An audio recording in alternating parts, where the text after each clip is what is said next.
Yo guys, today we will be looking at Case 3 of The Great Ace Attorney 2.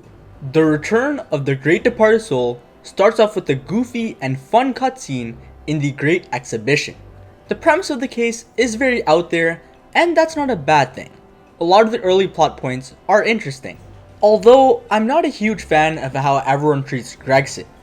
They treat him how they did in any other case previously, but this case takes place after Case 5 of Adventures, so shouldn't the characters be more angry at him and less friendly towards him?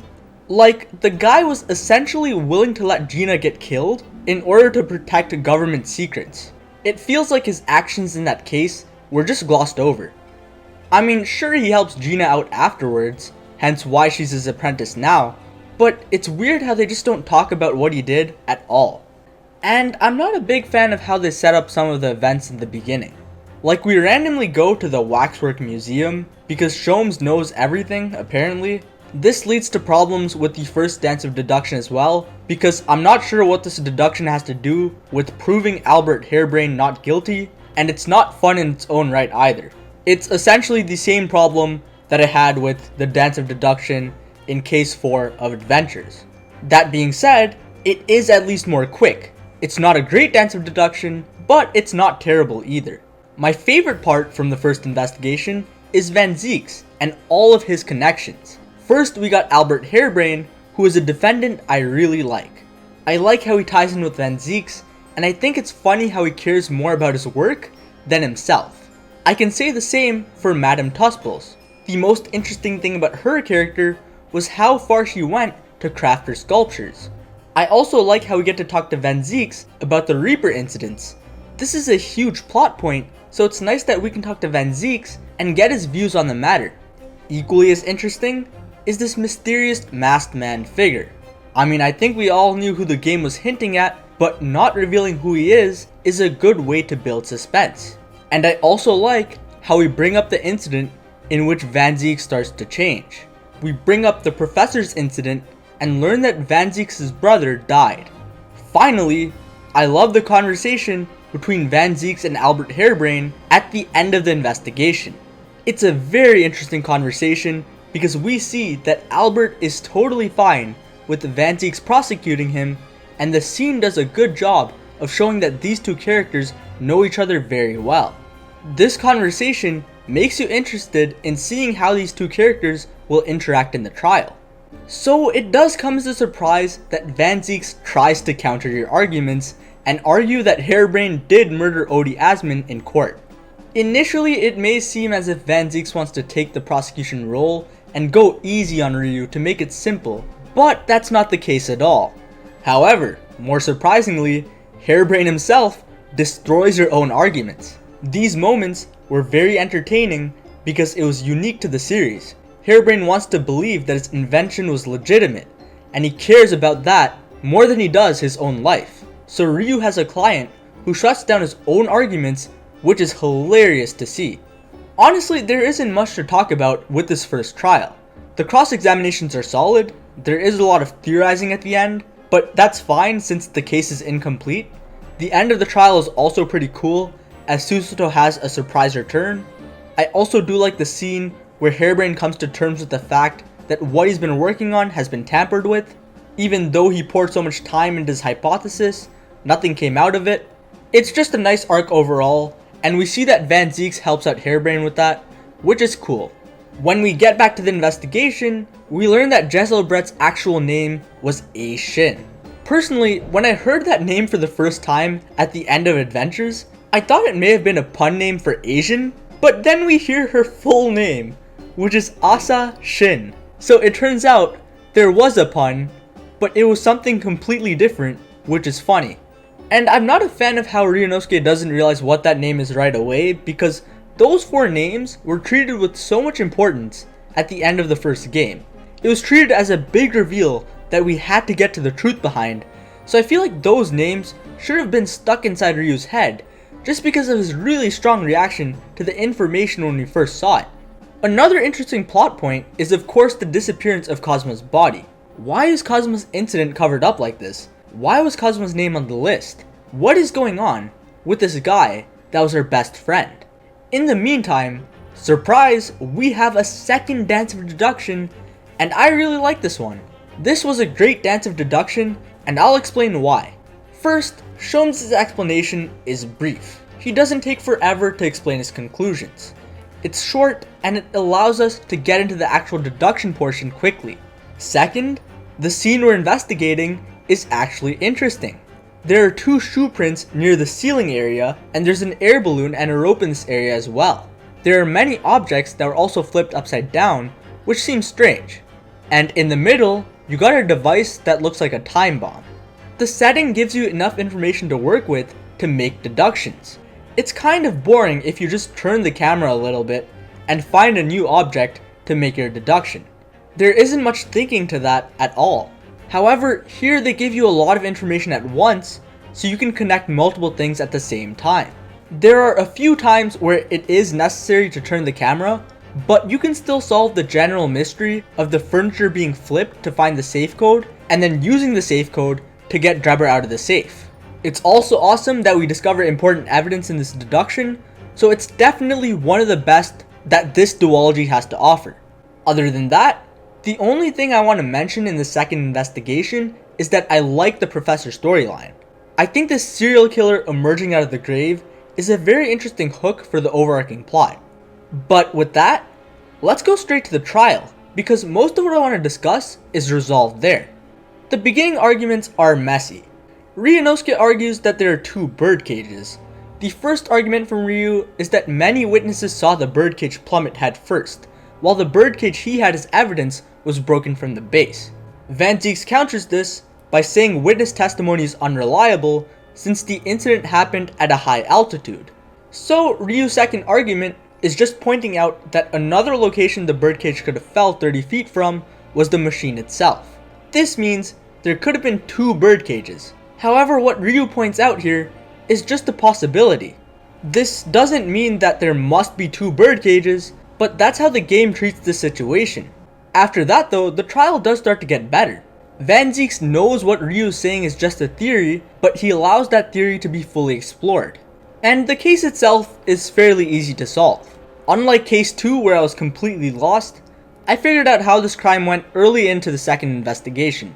That being said, the trial still does a lot of interesting things. One of the things I like the most is the tie-in to the professor incident and how Van Zieks reacts very strongly to it. He just can't believe the face of his brother's killer is depicted on that statue. I also think this is where Tusbel shines as a character. If we exclude Harebrained, she's my favorite of the case exclusive characters. I like how she does whatever she can to do her work. She works while she's on the witness stand, and at the young age of 16, she decided to go to a grave of the most infamous serial killer to make a sculpture of him. That's insane.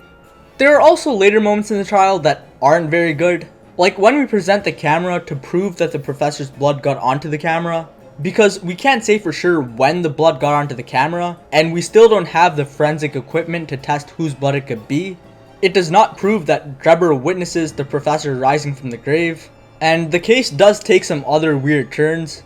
Like at one point, we used Drebber's science trophy to prove that he wasn't happy to leave the university, even though it doesn't really prove anything. Like, yeah, he has a science trophy, but so what? That doesn't mean he was unhappy that he left the university.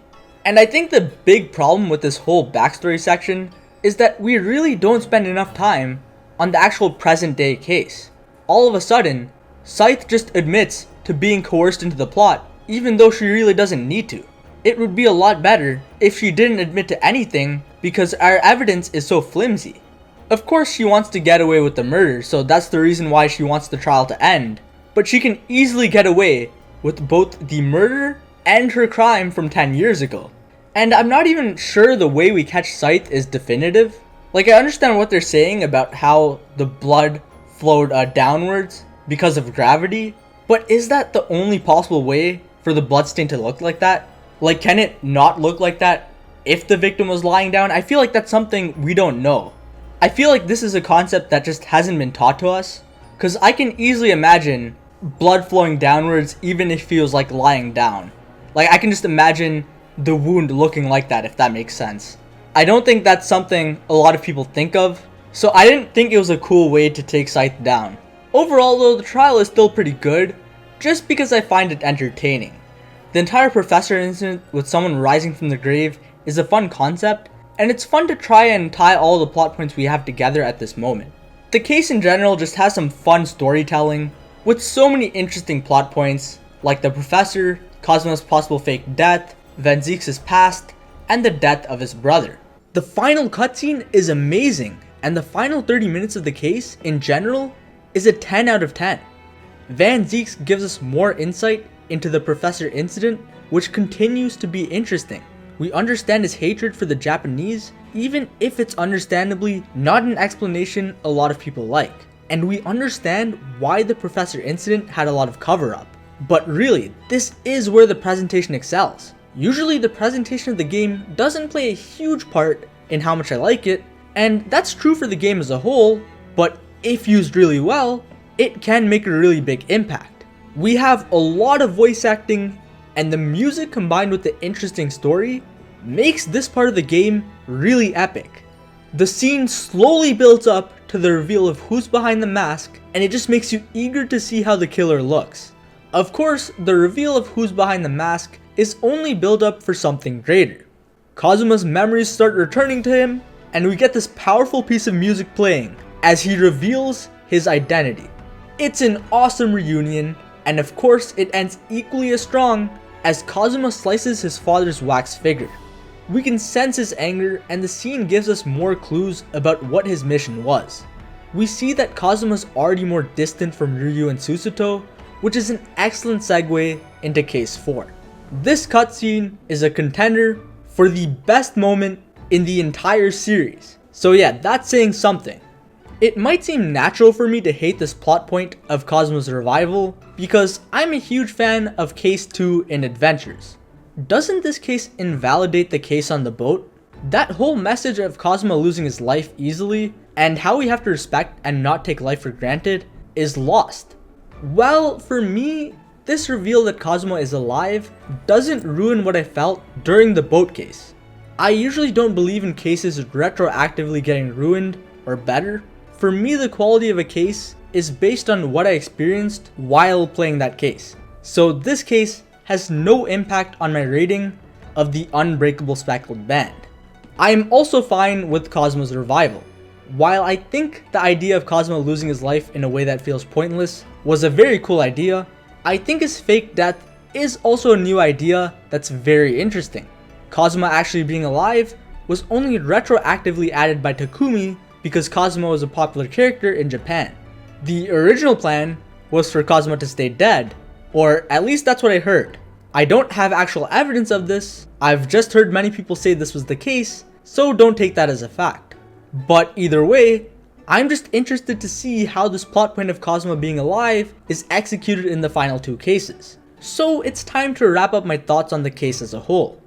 The storytelling is excellent, as there are a lot of interesting plot points discussed. We have this entire Professor incident, Kazuma's fake death, Van Zieks' past, and the death of his brother. The case itself is weird. A few of the contradictions aren't good, and Scythe basically just hands you the win. Some of the case logic can also be a bit ridiculous, with Enoch having to precisely shoot the balloon and make the wax figure fall into the tower, but I feel like for the most part, the case holds. There are pacing issues. This case suffers from more pacing problems than the first two of this game. I don't want to harp on it too much, since I've already talked about the pacing a lot. Cases 1, 4, and 5 in the first game are much worse than this one when it comes to the pacing, but there were several instances where I was bored for periods of time. As for the characters, I really like Harebrained and Van Zieks. Van Zieks' past and his change in 10 years was really interesting to learn about, and Harebrained's relation with Van Zieks was also fun throughout the case, as every other character in the game didn't really understand how his friendship worked. Harebrained himself was a fun character, as he tried to save his work before himself. As for the other new characters, I already talked about why I thought Esmeralda was good. Enoch Drebber on the other hand was kind of boring. I get that they're trying to do the whole revenge plot thing again with the sympathetic motive, but his doesn't really hit for me. Like, yeah, he was a scientist that worked hard, but he lost his life's work due to Asmin. That's cool and all, but this guy went way beyond all the other culprits in terms of what he did, so it doesn't really make me feel bad for him in the slightest. He also had a limited amount of screen time, which doesn't help. I think he could have been more fleshed out if he had a little bit more screen time in the investigation segment. His character and the way he thinks and acts could have been developed more if that was the case. However, Scythe is even worse and is one of the worst culprits in the duology. I mean, I'm writing this and I don't even know what to say about Scythe. Her screen time is far too limited and she isn't that interesting in the little screen time she has. The only thing I can really say I like about her was her relationship with her daughter, and even that lasted for like 2 minutes. But yeah, that's about all I can say. Still, the case is overall a fun ride. I give the case a 7.5. So far, the cases in this game seem to all be good. I really do like this game's consistency with its case quality. I think this case is about on par with case 2, so overall, this game just has a good track record. Next time, we will explore more of this overarching story with the Twisted Karma and the Last Bow, or whatever that convoluted title was. So yeah, goodbye.